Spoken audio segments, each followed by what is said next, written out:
This video is made for entertainment purposes only. My name is Silas.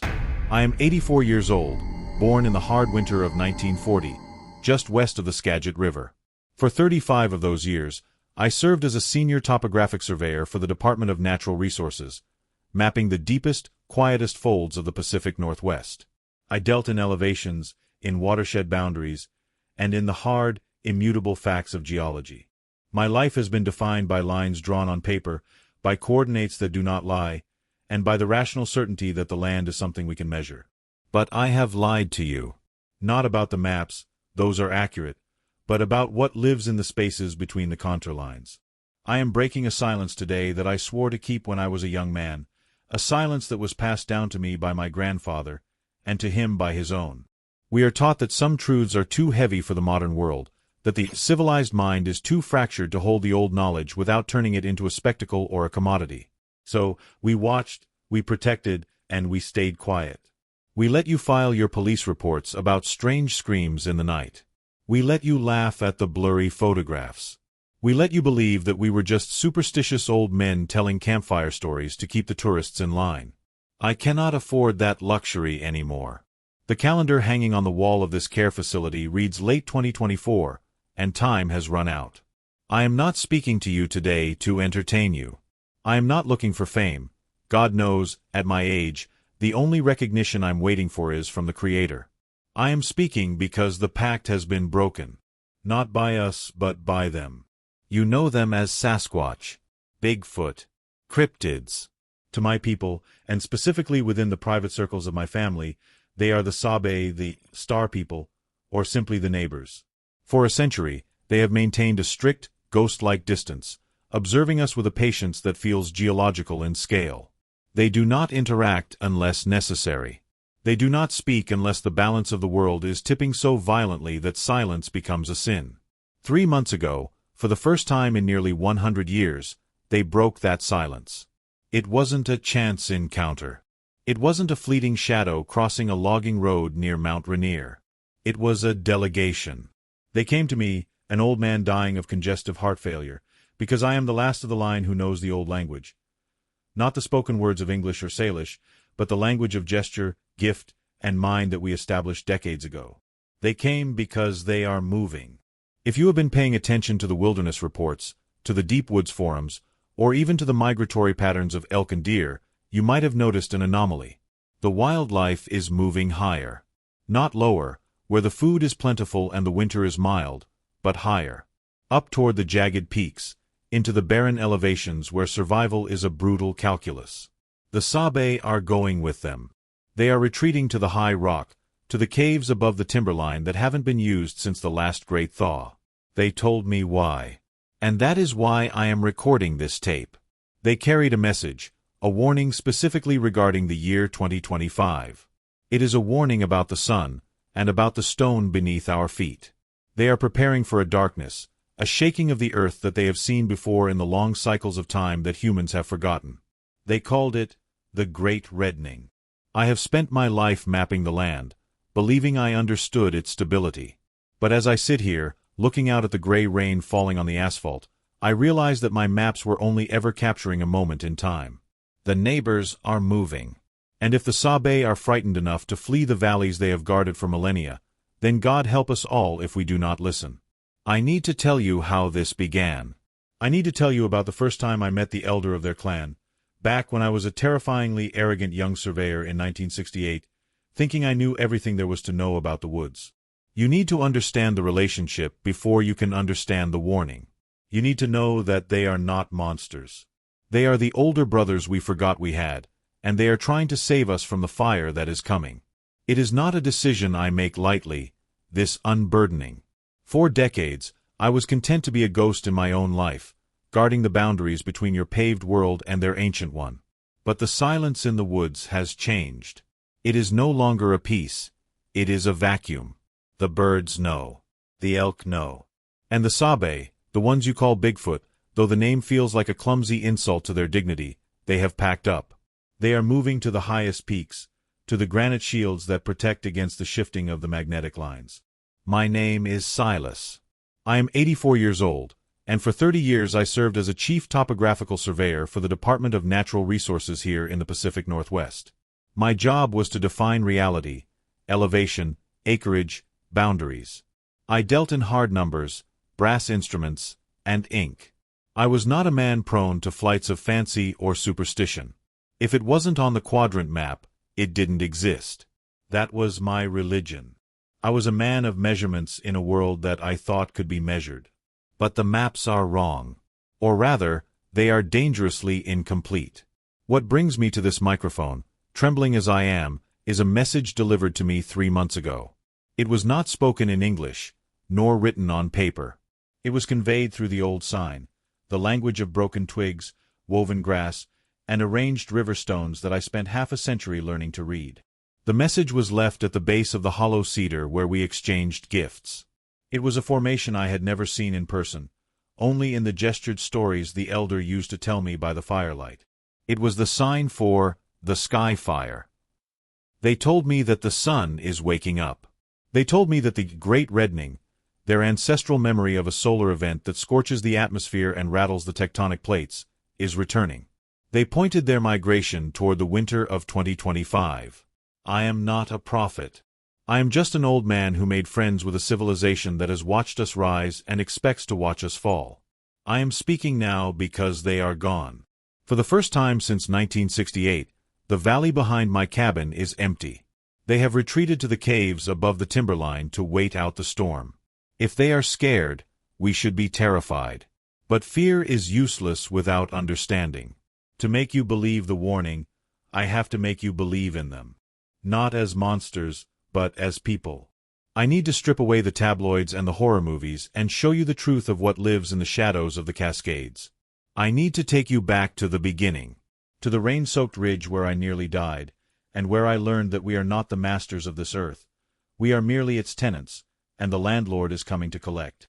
It started 40 miles from the nearest paved road, on a Tuesday in October, under a sky the color of bruised iron.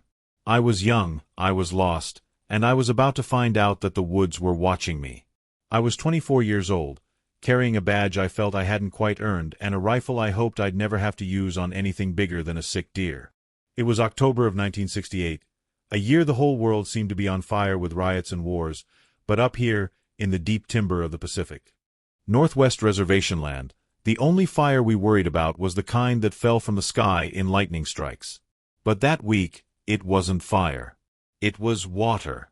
We called it the Great Storm of '68, though you won't find that name in any meteorological almanac. It was a localized event, a deluge that turned the valley floor into a swamp and the dirt logging roads into rushing rivers. I was working for the Tribal Forestry Department then, a young man with a strong back and a head full of stubborn pride. I was out on the North Ridge, checking for washouts near the old logging boundaries. My supervisor, old Elias, had told me to stay in the station. He told me the spirits were restless when the pressure dropped that low, that the tall ones moved when the clouds touched the earth. I laughed it off.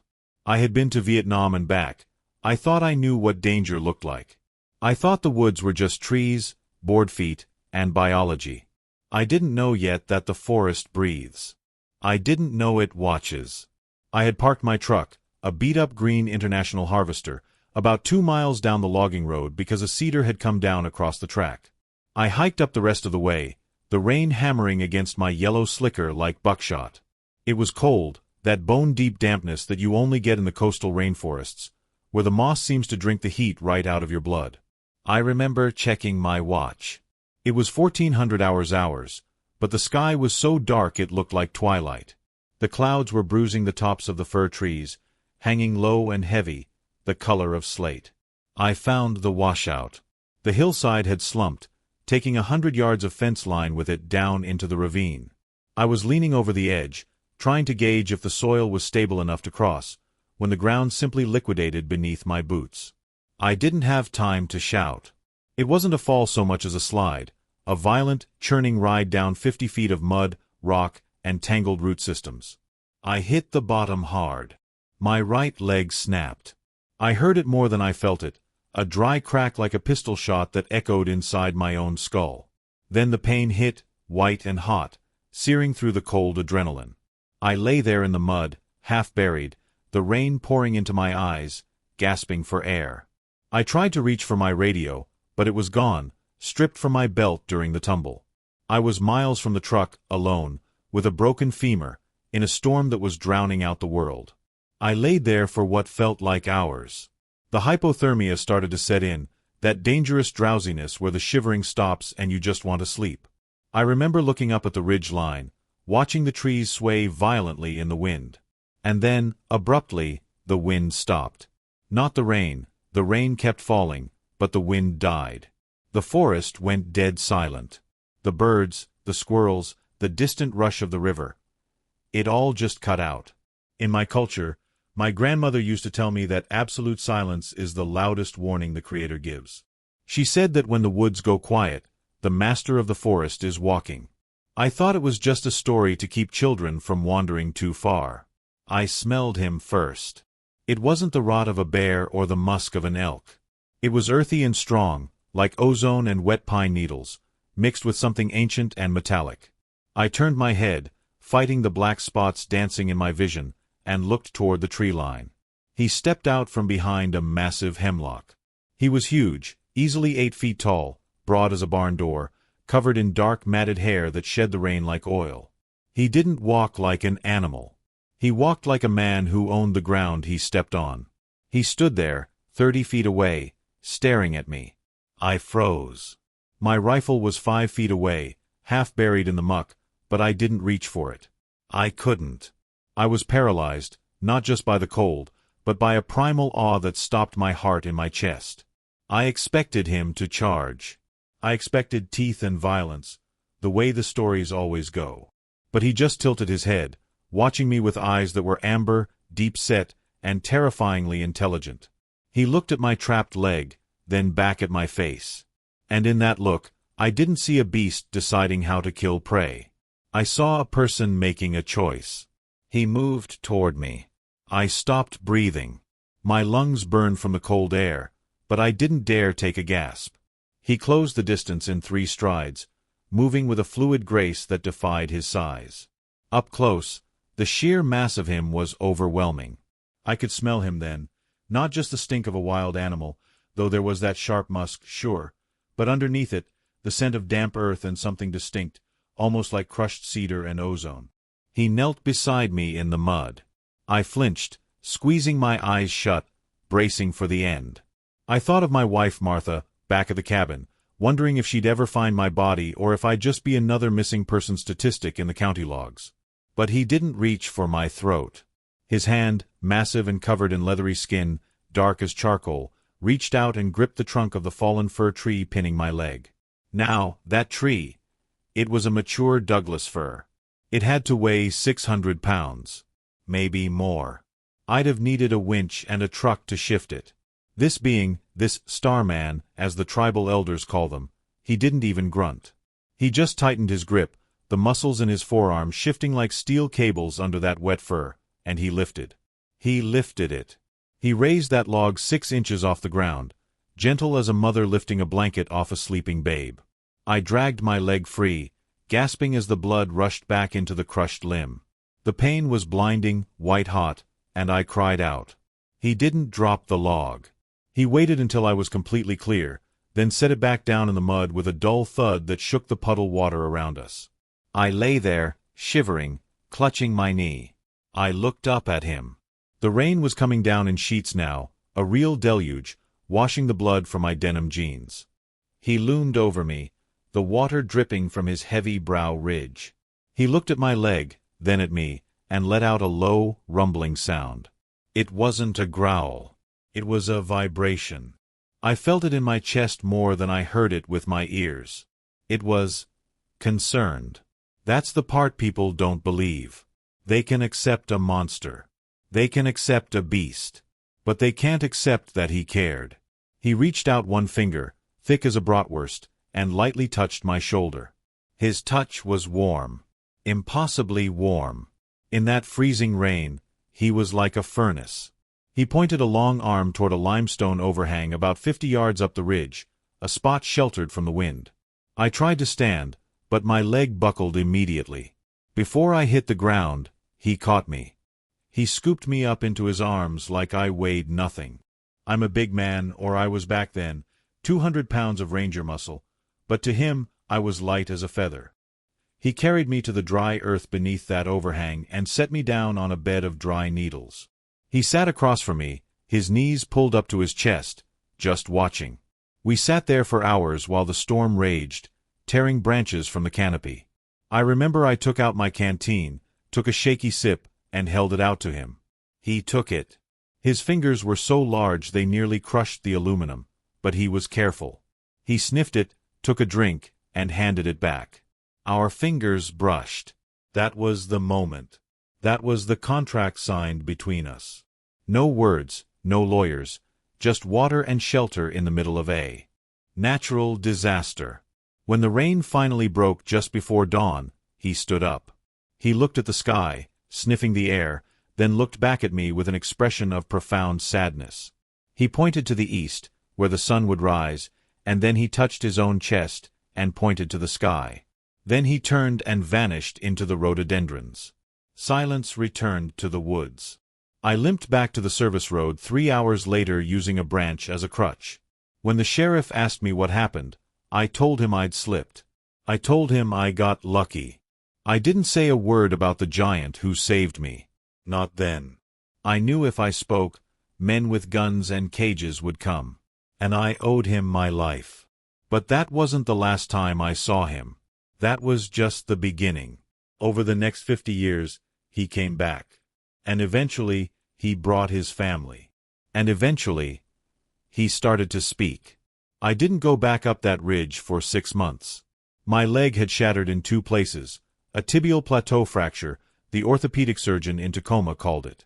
They put 3 pins in my knee and told me I'd be lucky to walk without a cane, let alone hike the backcountry of the Cascades again. But the mountains possess a gravity that the soul cannot resist, especially when you know there is someone waiting for you in the timber. A debt remained unpaid. It was October of 1974 when I finally returned. I drove my old Ford F-100 as far up the logging road as the washout would allow, and then I walked. It was slow, agonizing going. Every step sent a jolt of electricity up my thigh, a sharp reminder of the night the storm almost took me. I made my way to the rhododendron thicket where we had sat out the rain. It looked different in the daylight. Smaller, less mythical, just a tangle of brush in a vast wilderness. But the evidence was there. The depression in the moss where he had sat was gone, reclaimed by the ferns, but I found the mark he'd left on a cedar tree, a single, heavy scratch, 7 feet off the ground. I didn't expect to see him. You don't summon the star people. They choose when to be seen. Instead, I left an offering. I didn't leave store-bought apples or candy bars like the weekend tourists do when they think they're hunting monsters. I left what I had, what I knew carried value. A pound of smoked Chinook salmon, wrapped in wax paper, placed carefully on the flat surface of a granite boulder we call the listening stone. I came back 3 days later. The salmon was gone. The wax paper was folded, neatly, precisely, corner to corner, and placed under a small river stone. Next to it sat a bundle of devil's club roots, stripped of their thorns and tied together with a strip of woven cedar bark. That was the first dialogue. No words, just a trade. Sustenance for medicine. For the next decade, this became our liturgy. I worked as a timber cruiser then, marking stands for the tribal council, which gave me a valid reason to be out in the deep woods where the trails ended. Throughout the late 70s and into the 80s, I tracked him not by footprints, but by his placements. He knew my routine better than I did. If I was working the north slope near the Nisqually River, I'd find interesting geological specimens left on stumps near my truck, obsidian nodules, quartz crystals, once a fossilized clamshell from an era when these peaks were an ocean floor. He was watching. Always watching. The turning point, the moment I realized this wasn't just an animal curiosity but a relationship based on deep empathy, came in the winter of 1982. My knee was failing. The cold dampness of a Pacific Northwest winter settles into the bones like a rusted anchor, and the metal pins in my leg felt like ice shards. I was limping badly, struggling to clear brush, and I had to sit down against a western hemlock, grimacing, rubbing the scar tissue. I thought I was alone. I closed my eyes, letting the pain wash over me, wondering if I'd have to retire early, wondering if I was too old for this country. When I opened my eyes, a pine cone hit my boot. I looked up. About 40 yards away, partially obscured by the mist and the dense understory of Salal, he stood.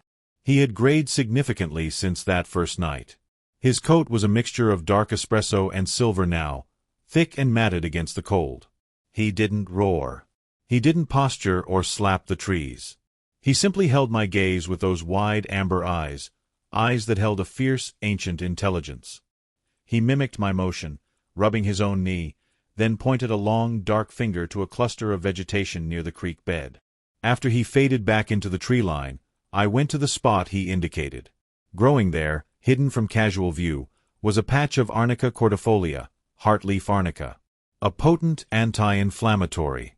He hadn't just watched me in pain, he had diagnosed it. He was offering a prescription. I mashed the roots into a poultice that night. It was the first night in 5 years I slept without the throbbing ache. That was the bonding phase. It wasn't about proving he existed to the world, it was about proving I was worthy of his trust. We spent 20 years like that, ghosting around each other in the twilight. I brought him fresh tools, sturdy knives, rope, waterproof tarps, and he brought me the medicines of the forest. We were neighbors separated by a species barrier, yet connected by the struggle to survive in a land that doesn't care if you live or die. But silence, no matter how comfortable, eventually changes texture. As the years rolled into the 90s, I noticed a shift in his demeanor. He began to linger longer when he appeared. He stopped hiding behind the brush and started standing in the open, usually at dusk. He seemed burdened, heavy with something he couldn't offload through simple gifts of root and stone. I didn't know it then, but he was preparing me. He was waiting for the right time to bridge the final gap. He was waiting until I was old enough to listen, really listen, to what he had to say. It wasn't long after that shift in his demeanor that the nature of our exchanges transformed. For nearly 2 decades, it had been a barter system based on utility. I would leave a high-carbon steel knife or a spool of marine-grade rope. He would leave a pristine Chinook salmon or a geode split perfectly in half. It was practical. It was survivalist. But in the late 90s, around the time the commercial logging operations began aggressively encroaching on the western ridge, the gifts changed. They became less about survival and more about care. I remember the winter of '98 distinctly. It was a brutal season, wet and unrelenting, and I came down with a respiratory infection that the clinic in town couldn't seem to shake. It was a deep, rattling cough that settled in my chest like concrete, leaving me too weak to make the hike up to our usual drop site at the tree line. I missed our scheduled exchanges for 4 days straight.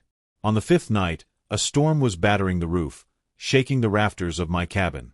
Amidst the thunder, I heard a tap on the siding. It wasn't the wind. It was a deliberate, heavy knuckle rapping against the cedar planking. When I finally managed to pull the heavy oak door open, the yard was empty, swept clean by the gale. But there, resting on the dry spot of the porch, sat a bundle wrapped in broad, waxy leaves that I realized, with a start, did not grow at this elevation. They had to have been brought up from the deep valleys miles away. Inside the leaves was a paste that smelled intensely of pine resin, crushed minerals, and something sweet, like fermented honey. I didn't question it. I didn't take it to a lab to be analyzed by men in white coats who would have just seen it as dirt and weeds. I trusted him. I boiled a portion of the paste into a tea, just as my grandfather might have done a century ago. The taste was bitter and earthy, like drinking the forest floor itself. By morning, the fever that had gripped me for weeks had broken. By the next evening, my lungs were clear. That was the moment the dynamic shifted from cautious neighbors to kin. He wasn't just a creature surviving in the periphery of my world. He was a keeper of knowledge my own people had begun to forget. I realized then that the star people, as the tribal elders whispered, weren't just watching us with animal curiosity, they were watching us with pity. They saw us struggling with ailments the earth had already provided cures for, if only we had the eyes to see them. The silence between us stopped feeling empty and started to feel loud with intent. We began to spend hours just sitting on opposite sides of the clearing. I would sit on a fallen Douglas fir, smoking my pipe, and he would crouch in the shadow of the hemlocks, 50 feet away. No words. No hand signals. just presence. It's a difficult thing to explain to modern people who are addicted to constant noise, to the glow of screens and the chatter of radios. But when you sit in the deep woods with a being that ancient, you start to pick up on a different frequency. I started to feel his emotions before I even saw him. A heavy, static buzz in the base of my skull would tell me he was near. Sometimes it was curiosity, light and fluttering. But as we moved into the new millennium, the feeling evolved into a deep, resonant sorrow. A mourning.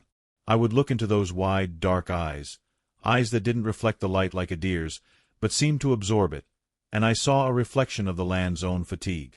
He was showing me that he respected me enough to share his grief. That was the highest form of trust he could offer. He wasn't asking for food or tools anymore. He was asking for a witness. By 2015, the bond was absolute.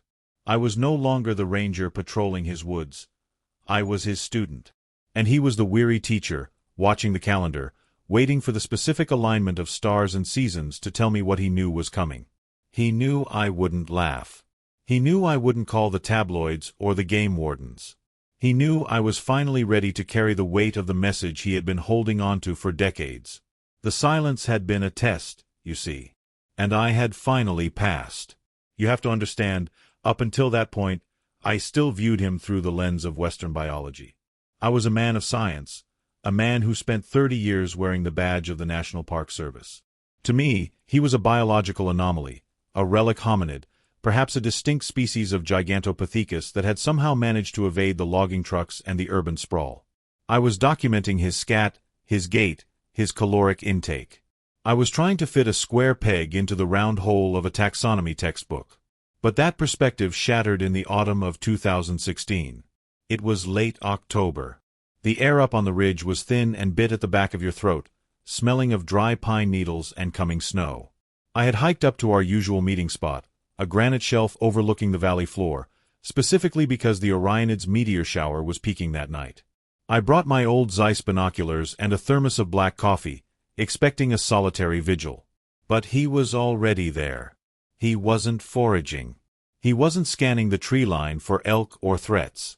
He was sitting cross-legged on the cold stone, his massive dark form silhouetted against the Milky Way, his head tilted all the way back. He was perfectly, unervingly still. I sat down a few yards away. Usually, he would acknowledge me with a low grunt or a chuff of air through his nose, a greeting. That night, he didn't move. It was as if moving would break some delicate connection he had tethered to the sky. I followed his gaze. The meteors were streaking across the atmosphere, burning up in flashes of green and white. Every time a particularly bright one cut the darkness, he would make a sound I had never heard before. It wasn't a growl. It was a low, vibratory hum, almost like a purr, but deeper, something you felt in your sternum rather than heard with your ears. It sounded like recognition. Like he was greeting old friends returning home. That was the night I finally understood what Thomas, a Yakama elder I had befriended in the 90s, had meant when he corrected me. I had asked Thomas about Bigfoot, and he had shaken his head, looking at me with a mix of pity and patience. "We do not call them that," he'd said. "They are the SC1AM, the star people. They watch the sky because they remember where the cycles begin." Sitting there on that ridge, shivering in my parka while this 8-foot-tall being sat impervious to the cold, I realized I was in the presence of an astronomer, a historian. He wasn't an animal reacting to stimuli. He was an intellect contemplating the cosmos. He turned to me slowly, the movement deliberate and fluid. In the starlight, I saw his face clearly. There was no aggression, no primal hunger. His expression was etched with a profound, crushing melancholy. It was the look of a grandfather watching a house burn down, knowing he is too old to carry the water buckets. He reached out a hand that could crush a human skull like a grape, and pointed a single, thick finger toward the constellation of Pleiades.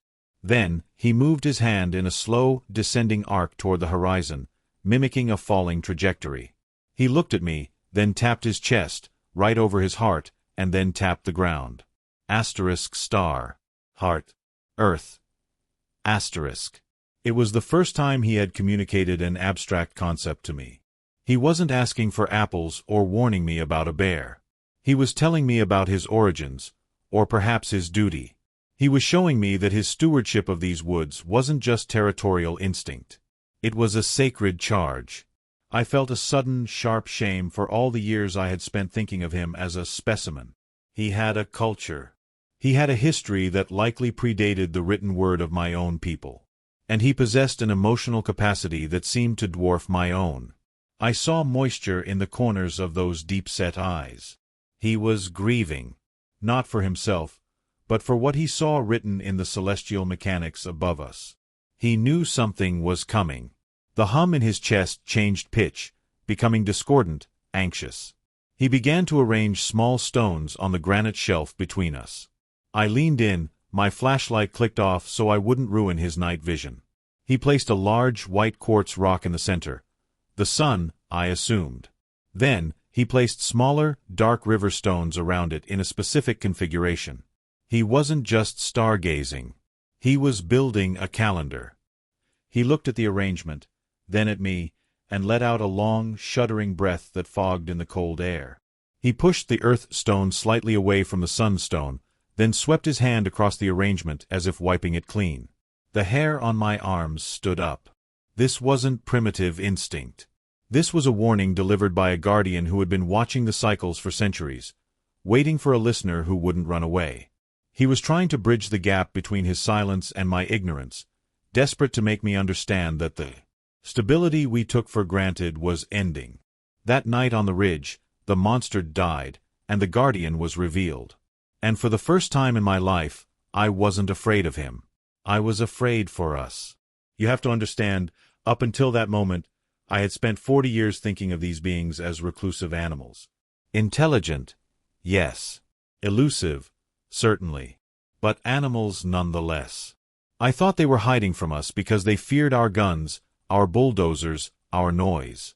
I was wrong. They weren't hiding out of cowardice. They were hiding out of a solemn duty to preserve a lineage that remembers what the earth looked like before we paved it over.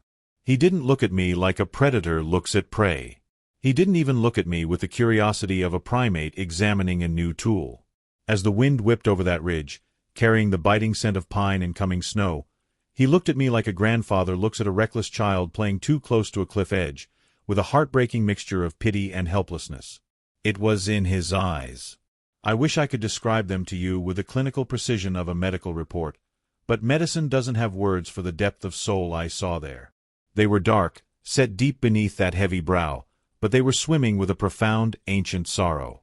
It was the heavy, weary gaze of a being who has watched civilizations rise and fall, who has seen the fires come from the sky before, and who knows that no matter how hard he tries to warn the small ones, us, we simply won't listen until the sky turns red. He reached out then.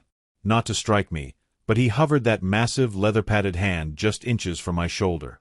He let out a low, vibrating hum. It wasn't a growl. It was a frequency you felt in your sternum more than you heard with your ears. It was a sound of mourning. I realized then that he wasn't just predicting a geological event. He was saying goodbye.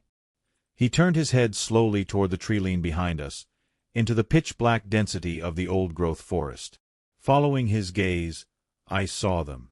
Two pairs of eyes reflecting the moonlight, much lower to the ground.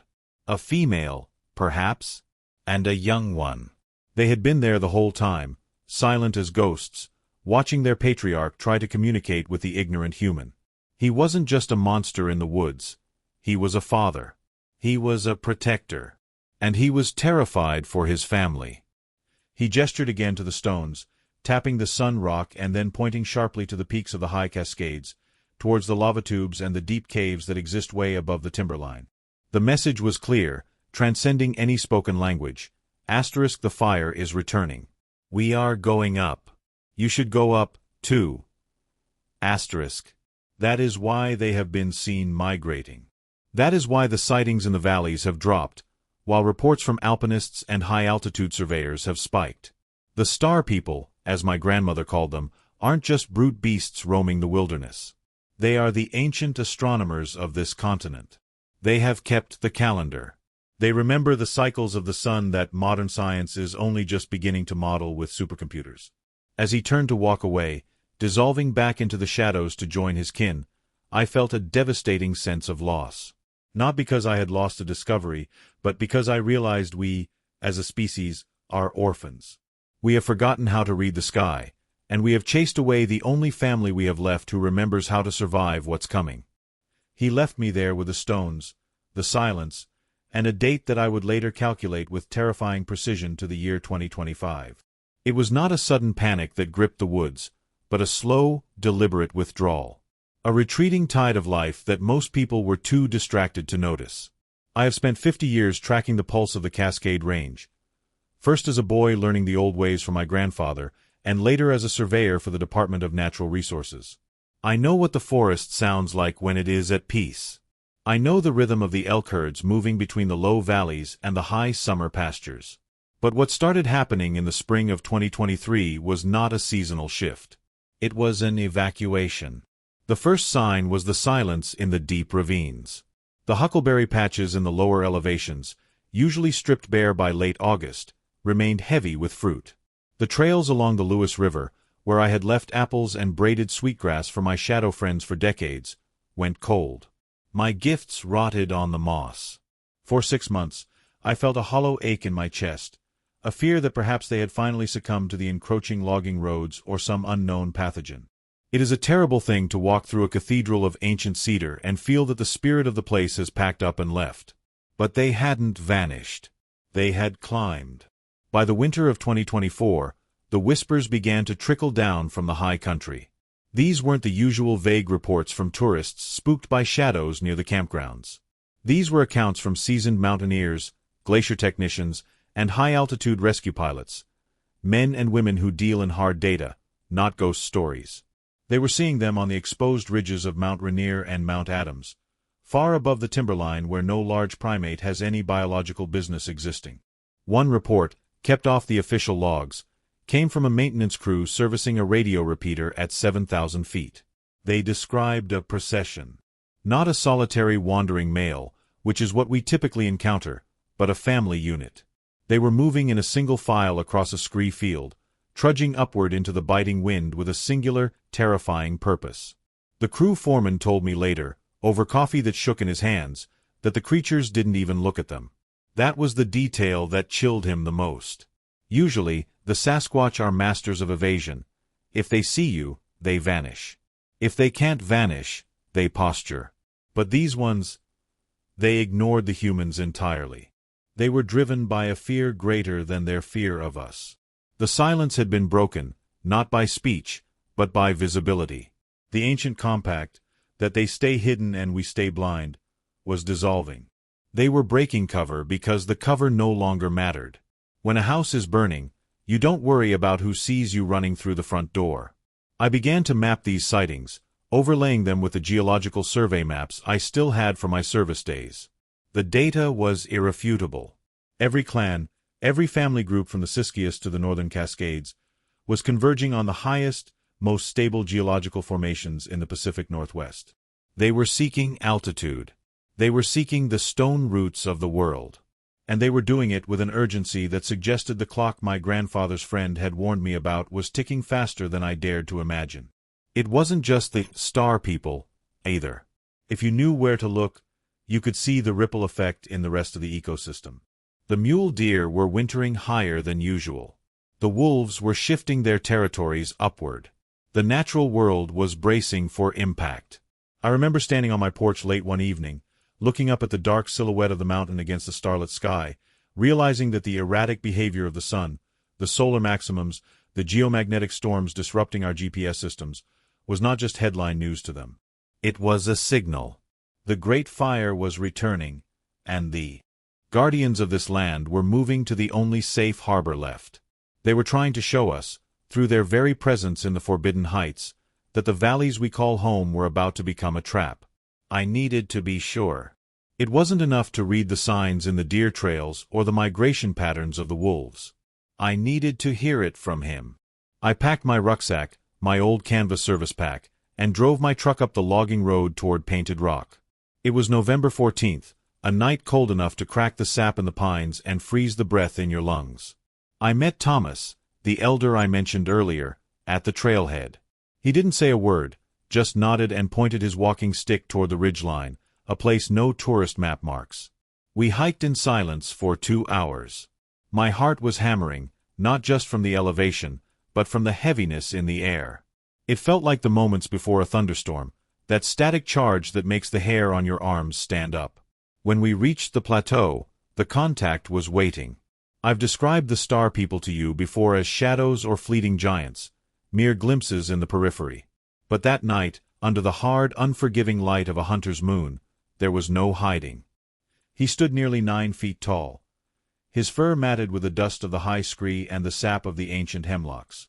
But it was his eyes that stopped me cold. Usually, they hold a deep, oceanic sorrow, a distance that separates their species from ours. Tonight, those eyes held fear. Not for himself, but for us. For the first time in the 40 years I have walked these woods, the silence was broken. It wasn't a voice like yours or mine. It was a vibration, a low-frequency hum that rattled in my chest cavity before forming distinct, heavy concepts in my mind. Thomas fell to his knees in the dirt. I just gripped a sapling to keep from falling over. The message was precise. It wasn't a riddle or a vague metaphor. He showed me, projected into my thoughts with the clarity of a film reel, an image of the sun. It wasn't the yellow disk we draw as children. It was a raging, boiling sphere. He showed me a lash of fire, a coronal ejection so massive it stripped away the night. He called it the sky fire. And he gave me a time. He communicated that the cycle of the sun was aligning with the shifting magnetic poles of the Earth in a way that hadn't happened in 12,000 years. He told us that in the year my calendar designates as 2025, specifically during the thaw of the spring equinox, the shield would falter. The electronics that we have tethered our very survival to, the power grids, the satellites, the pumping stations that bring water to our cities, would simply cease.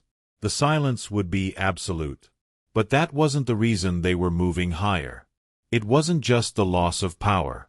He explained that when the sun strikes the Earth that hard, the ground responds. The tectonic plates, already stressed by the shifting magnetic north, would groan and snap. The valleys, filled with loose alluvial soil, would liquefy. The only stable ground would be the granite roots of the mountains, the high places where the Earth's bones are thickest. That was why they were moving. They weren't fleeing us. They were fleeing the geography of our civilization. He looked at the lights of the town flickering in the valley miles below us, a grid of golden amber, and let out a sound I will never forget. It was a morning keening. He knew that when the event came, those lights would go out, and the people trapped in the concrete canyons wouldn't know how to survive the darkness or the shaking earth. Thomas looked at me, tears cutting clean tracks through the dust on his face. "They are going to the caves," he whispered, his voice trembling. "The deep granite caves above the timberline. They are saving the seed of the world." The giant turned then, his massive frame silhouetted against the indifferent stars, and began the climb toward the summit. He didn't look back. He had delivered the warning. The pact was fulfilled. I walked down that mountain a different man.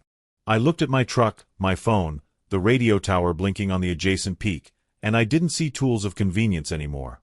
I saw a fragile web waiting to snap. They have retreated to the heights to wait out the storm of 2025. And God help me, standing there in the cold silence of the lower trail, watching the frost form on my windshield, I wondered if I should be following them.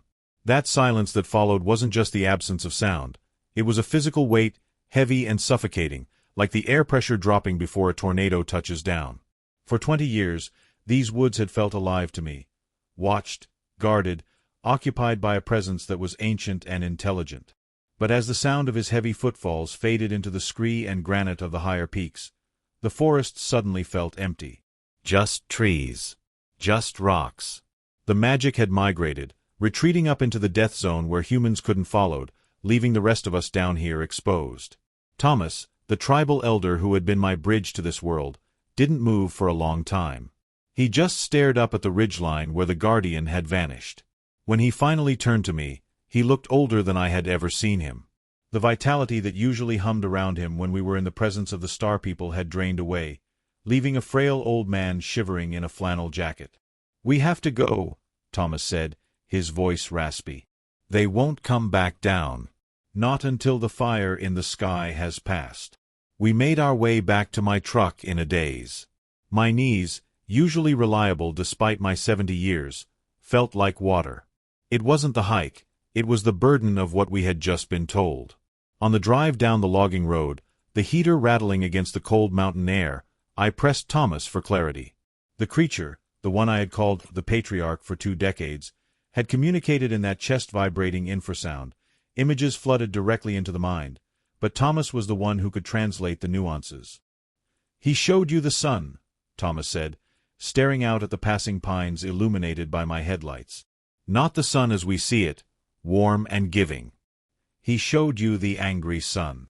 "The flare," I said, gripping the steering wheel until my knuckles turned white. "He showed me the grid going down. The darkness." Thomas nodded slowly. "The star people keep the calendar of the earth, not the calendar of man. They say the cycle is ending. The magnetic shield is thinning. They can feel it in their marrow, the same way a dog feels a thunderstorm 3 counties away.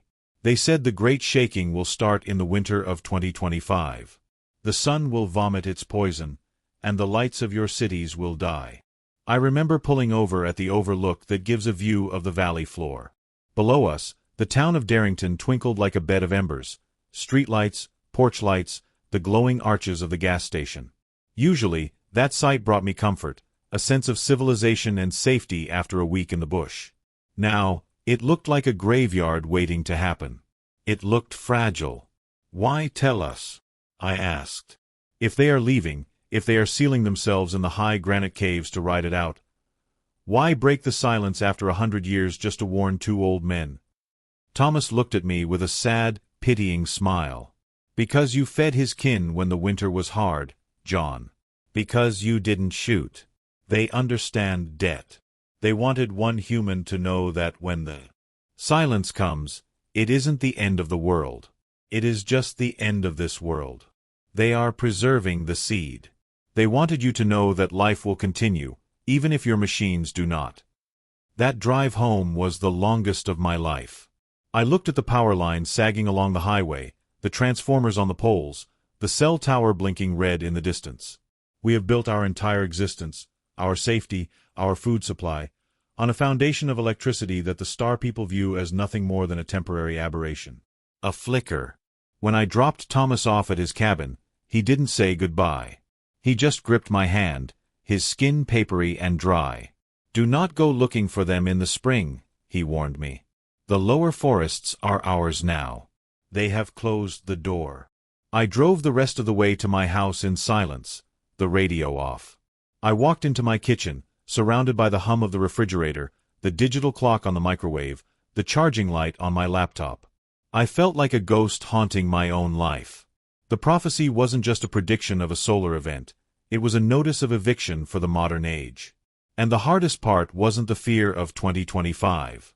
It was the realization that the guardians, the beings I had spent half my life protecting, had decided that we were no longer worth guiding, only worth surviving. I tried to heed Thomas's warning. I really did. For 3 months, while the snow piled up against the windows of my cabin and the wind howled down from the peaks of the Cascades, I stayed put. I watched the news, seeing the subtle signs of solar instability that the scientists were just beginning to whisper about in the back pages of academic journals. An uptick in sunspots, a strange fluctuation in the magnetosphere. They called it an anomaly. Thomas called it a cleansing. But when the April thaw finally broke the ice on the service roads, the silence became too loud to bear. I had to know if they were truly gone. I packed my old Alice pack, the same canvas rucksack I've carried since my days with the Forest Service in the 70s, and drove to the trailhead. The woods were waking up, smelling of wet mulch and pine resin, but the atmosphere was sterile. Usually, when you walk into deep timber, you feel watched. There is a density to the air, a sense of eyes tracking your movement from the ridge lines. That sensation, which used to make the hair on my arms stand up, was entirely absent. It was just trees. Just wood and needles and dirt. The spirit had gone out of the valley. It took me 4 hours to reach the gifting rock, a flat slab of granite where, for 15 years, I had left apples and where, occasionally, I would find a braided loop of cedar bark or a polished piece of river glass. My joints ached in the damp cold, a reminder that I was fading just as surely as the world Thomas described. When I pushed through the final screen of hemlocks, I stopped dead. The rock was bare. But more than that, it had been scrubbed. The moss that had grown on the north side was scraped away. The surrounding brush had been pulled back to reveal the bare earth, and placed directly in the center of the stone was a single, perfect line of white quartz rocks, pointing due north, straight toward the highest, most inhospitable peaks of the range. The message was clear, written in a language older than English, older than speech itself. Asterisk, we have gone up. Do not follow. Asterisk. I sat on a fallen log and wept. Not out of fear for the solar flare or the grid collapse that Thomas predicted for 2025, but from a profound sense of abandonment. It felt as though the parents had left the house, taking their wisdom and their protection with them, leaving the children alone to play with matches. The guardians were not fleeing to save themselves. They were retreating to let us face the consequences of our own noise. They were preserving the seed of consciousness for whatever world comes after the lights go out. I haven't gone back since that day. I spend my time differently now. I've started gardening again, focusing on heirloom seeds, things that don't require supply chains to grow. I look at my neighbors, obsessed with their phones and their politics, and I feel a terrible pity. They are arguing over deck chairs on the Titanic, while the star people have already boarded the lifeboats and rowed for the horizon. Thomas passed away last winter, taking the rest of his tribe's secrets with him. Now, it is just me and the waiting. When I look at the sun setting over the mountains, painting the sky in violent hues of red and orange, I don't see a sunset. I see a clock ticking down. I am 74 years old. I have made my peace. But sometimes, late at night, when the power flickers during a storm, I find myself lighting a candle and smiling into the dark. Because I know that when our artificial world finally breaks, when the silence returns to the valleys below, they will come back down. They will reclaim what was always theirs. We are just the tenants, and our lease is almost up. It keeps me up at night, thinking about the arrogance of it all. You know, since that last interview with Thomas, I've spent a lot of time sitting on my porch, just watching the tree lean where the heavy timber meets the sky. I watch the way the wind moves through the Douglas firs, the way the shadows lengthen earlier than they used to in the autumns of my youth. And I realize that the greatest tragedy of our species isn't that we are destructive, or even that we are cruel. It is that we have become deaf. We have built a civilization so loud, so filled with the constant white noise of commerce, politics, and digital chatter, that we have lost the ability to hear the earth when she screams. Thomas told me that the star people, the Sasquatch, don't use calendars. They don't look at stock markets, election cycles, or the GDP to decide their future. They feel the vibration of the tectonic plates in the soles of their feet. They can taste the subtle changes in solar radiation on the wind. When they move their families to the high granite peaks, above the timberline where the air is thin and cold, it wasn't a random migration. It was an evacuation. They are getting out of the way of something that has been building in the crust and in the sun for 1,000 years. And what did we do while they packed up and left? We paved over the warning signs. We built strip malls on the fault lines and stared at our phones, arguing about things that won't matter when the lights go out. I remember back in my days with the Forestry Service, in the late 80s. We used to rely on data. Hard numbers. If the pH levels in the soil shifted, or if the migration patterns of the elk deviated, we logged it in a tricolor report, filed it in a steel cabinet in Olympia, and went to lunch. We treated nature like a machine that needed maintenance, not a living thing that communicates. I look back at my old field notes now, stacks of yellow legal pads collecting dust in my study, and I see it. The signs were there even then. The unease in the wildlife. The silence in sectors where there should have been song. We called it environmental stress. We didn't know it was anticipation. That is the difference between us and them. Between the human and the Sasquatch. We try to dominate the coming storm through engineering. They respect it enough to move. Thomas said they view us with a kind of confused pity. They see us clinging to our coastal cities and our power grids like children clutching toys in a burning house, convinced that if we just ignore the smoke, the fire won't touch us. It is a profound blindness. We have traded our instinct for intellect, and in doing so, we have made ourselves the most vulnerable creatures on the North American continent. I think often about the specific nature of the warning Thomas conveyed. A shift in the magnetic poles, or a solar event that interacts with the core. He didn't have the scientific vocabulary for it, and frankly, neither do I. But the metaphor he used was the great shaking of the blanket. He said the star people know that when the blanket shakes, the fleas fall off. It's a harsh image, isn't it? But it stays with you. It makes you look at your comfortable living room, your television, your microwave, and realize how fragile it all is. We rely on a stability that is actually quite rare in the geologic history of this Earth. We assume the ground is solid because it has been solid for our brief, 80-year lifespans. But the Sasquatch remembers the times when it wasn't. Their oral history doesn't go back centuries. It goes back to the ice ages. They remember the floods. They remember the fire from the sky. And because they remember, they survive. It is difficult for a man like me, a man of science, a man who spent 40 years drawing maps and analyzing topography, to admit that a folklore legend knows more about geophysics than a seismologist. But that is the conclusion I am forced to draw. We have spent billions on satellites looking outward, scanning the galaxy for threats, while the real danger is humming right beneath our boots, a frequency too low for our ears but loud enough to drive an entire species into the sanctuary of the high altitudes. We are sleepwalking toward a cliff, dreaming of our own importance. And that brings me to the hardest part of this confession. It isn't the fear of what is coming. At my age, fear is a dull ache, not a sharp pain. No, the hardest part is the loneliness of knowing. It is walking into town to buy groceries, seeing young families pushing strollers, seeing construction crews breaking ground on new developments, and wanting to scream at them.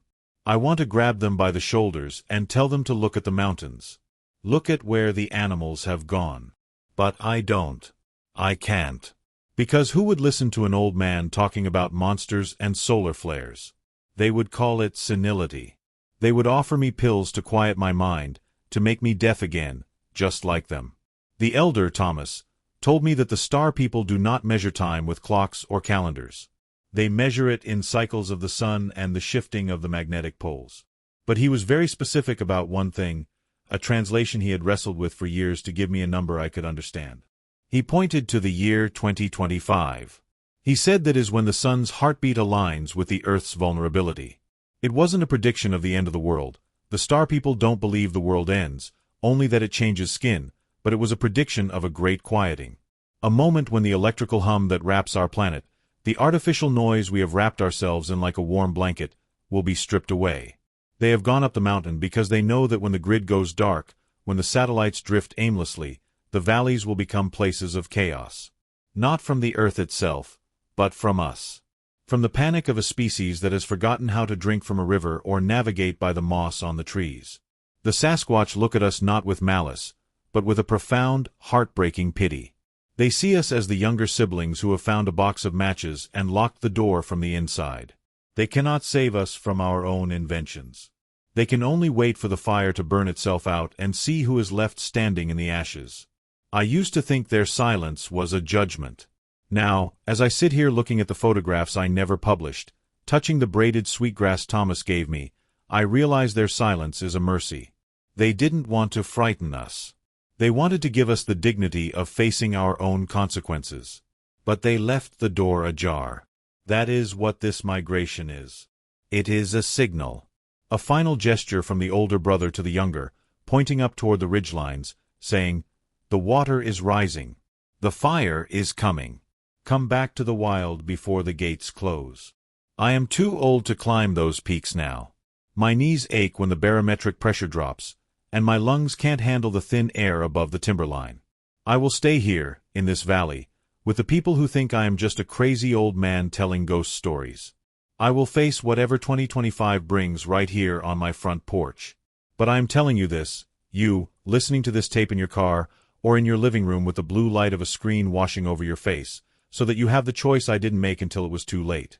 If you see the birds leaving the lowlands, if you feel that heavy static in the air that makes the hair on your arms stand up when there isn't a cloud in the sky, don't wait for the news anchor to tell you what to do. The news anchors won't know. The scientists will be looking at their instruments, wondering why the data doesn't make sense. Trust the silence. Trust the behavior of the ancient ones. The star people haven't abandoned us. They are just waiting for us to remember who we are. They are up there in the snow and the stone, keeping the embers of the old world burning for us, just in case we survive the winter of our own making. That is the burden I lay down tonight. The secret is yours now. Watch the sun. Watch the mountains. And for God's sake, learn to listen to the quiet. This is all I have to say. End recording.